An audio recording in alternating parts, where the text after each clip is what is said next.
today. Oh my God, what is that? Oh my God, what is that?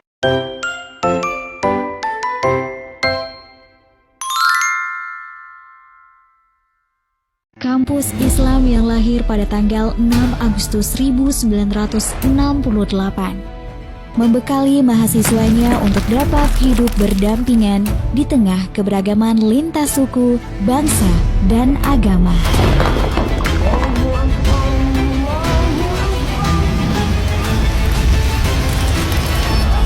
Dan pernahkah terfikirkan olehmu bahwa kamu menjadi bagian dari Institut Agama Islam Negeri Pontianak?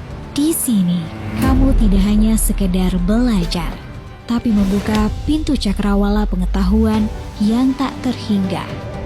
Pernahkah kamu berpikir bahwa kampus impianmu juga mencetak mahasiswa yang ulung dalam pengetahuan keislaman, unggul secara spiritual, dan memiliki akhlak yang mulia?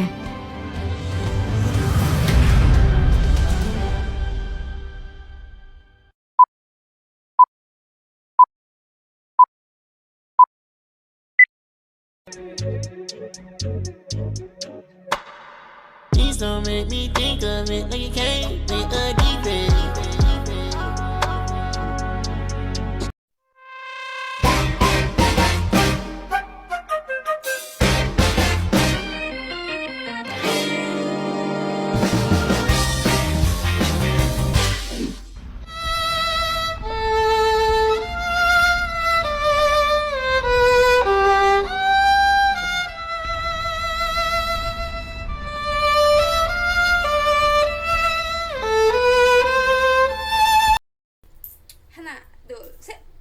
Annyeonghaseyo ya Robun. Kenalin aku Ta-da!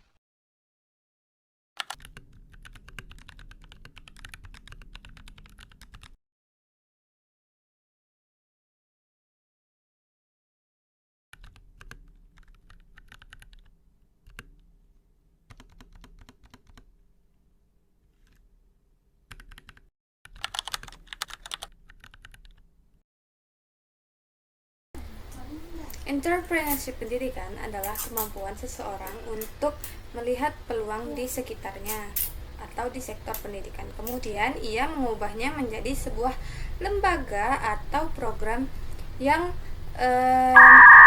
berdiri secara mandiri dan finansial. Nah, singkatnya PAI ini menyediakan ilmu dan karakter. Sedangkan entrepreneurship ini menyediakan sistem dan strategi. Nah, keduanya ini seperti dua sayap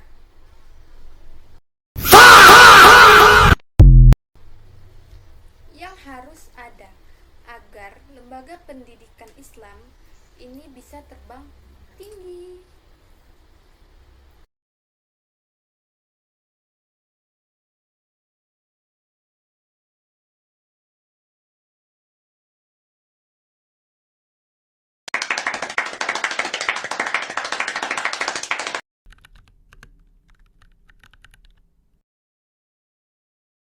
Five minutes later, 2 hours later.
5 minutes later.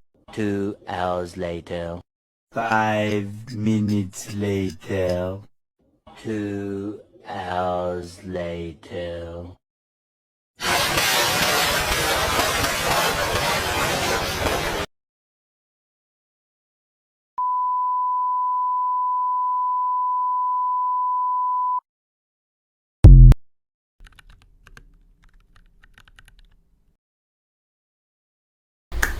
Salah satunya mendirikan lembaga kursus atau bimbingan belajar Al-Quran yang menggunakan metode modern seperti metode ummi, metode qiraan, ataupun metode tilawah dengan sistem pembelajaran yang terstruktur, berjenjang, dan berbasis teknologi, baik teknologi online maupun offline.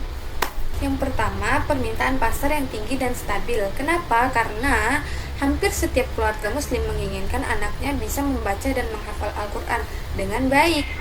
Nah, dari permintaan ini tidak hanya secara asal-asalan atau musiman, tetapi permintaan ini tidak akan pernah habis selama ada keluarga muslim di dunia ini. Nah, jadi dari hal inilah artinya pasar ini sangat stabil. Yang kedua, modal awal yang relatif, karena bisnis ini bisa dimulai dari rumah sendiri dengan modal awal yang minimal. Cukup uang belajar, papan tulis, dan buku metode. Dengan ini tidak memerlukan investasi besar seperti mendirikan sekolah formal. Kemudian yang ketiga, sesuai dengan kompetensi PAI. Nah, seharusnya lulusan PAI ini sudah dibekali kemampuan membaca Al-Quran yang baik, baik dari ilmu tajwid, metodologi pengajaran, dan yang lainnya, sehingga ini bisa menjadi modal yang sangat sesuai dengan kompetensi yang ia miliki dan tidak perlu belajar dari nol lagi gitu. Sebagaimana Rasulullah pernah bersabda, sebaik-baik kalian adalah yang belajar Al-Quran dan mengajarkannya. Hadis riwayat Bukhari. Ketika hadis ini kita jadikan fondasi dalam hidup, bukan hanya dunia yang kita raih, melainkan akhirat pun bisa kita mengejarnya. Satu anak yang kamu ajari Al-Quran hari ini bisa menjadi 1000 anak yang tercerahkan di masa depan.